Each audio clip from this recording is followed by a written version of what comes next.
The Wraith. I never considered myself a person who was easily frightened. I spent my childhood looking for the creatures of the stories and legends that made other children hide under their covers. However, the story you are about to hear is as real as it is nightmarish. And it's still going on. It was a warm night, and the windows in my darkened bedroom were open. The sound of crickets chirping as I leaned over my computer, reading the stories of the monsters that lurked in the darkness. One particular post caught my attention. A ritual to bring forth the Wraith. An anonymous source had written a single entry below. The creature in my nightmares has come to life.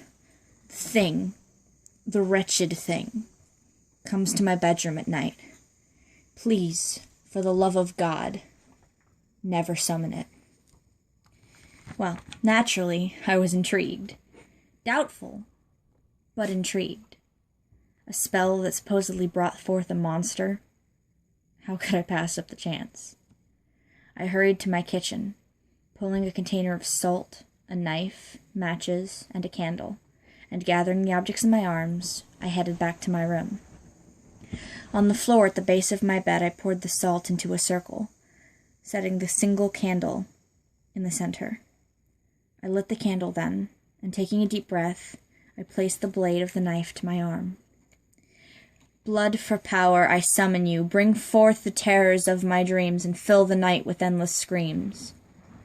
Wincing, I cut a line down my forearm and held the bloody blade over the flame of the candle, letting blood drip down my arm into the salt as I walked around the circle.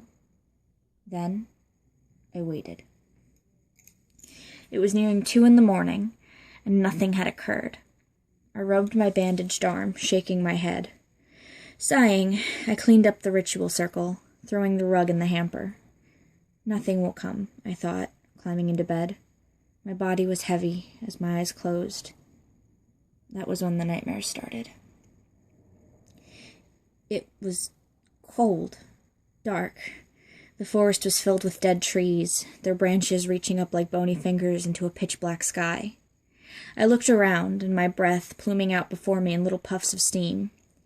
I shivered and started walking, directionless, through the trees, and out of the corner of my eye, I saw a movement.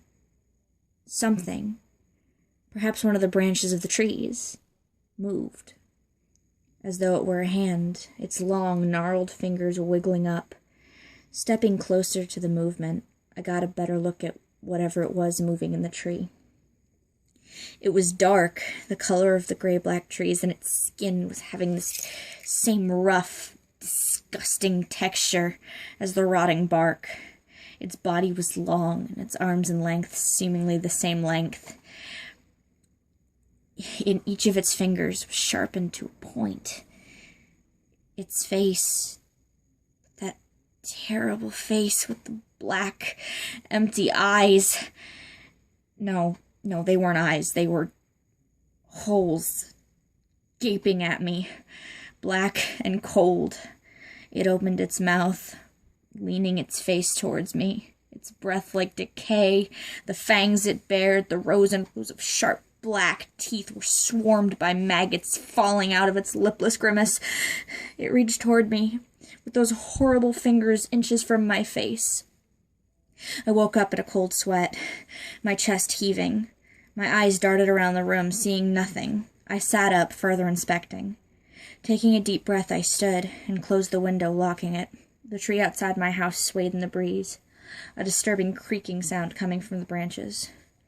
I closed my blinds, not wanting to look at the tree anymore, and climbed back into bed, pulling the thin covers up to my chin. It's just a nightmare, I whispered to myself, closing my eyes again. If only I had known. Each night, the nightmare, it was the same, the terrible face, the same smell, the same cold, icy air, and each night it would reach for me, and each night I would wake, terrified of that thing in my dreams. 12 nights passed like this, and on the 13th night, something changed. It was hotter than it had been all month. My window was closed to keep out the chokingly humid air. I didn't want to sleep again. The thing in my dreams haunted me. I couldn't close my eyes without seeing it. It was nearing 3 a.m. and I was exhausted. I couldn't help it. I closed my eyes.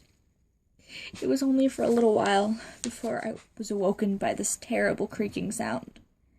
I opened my eyes groggily, shivering under the blanket. It was freezing in my room.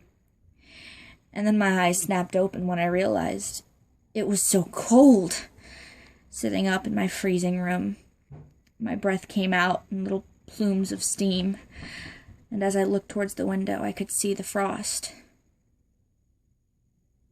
It was forming on the glass from inside the room. I looked up to the vent above my door when I noticed a movement there, and 4 long, gnarled, thin fingers slid out of the grates, and behind the fingers something dark moved.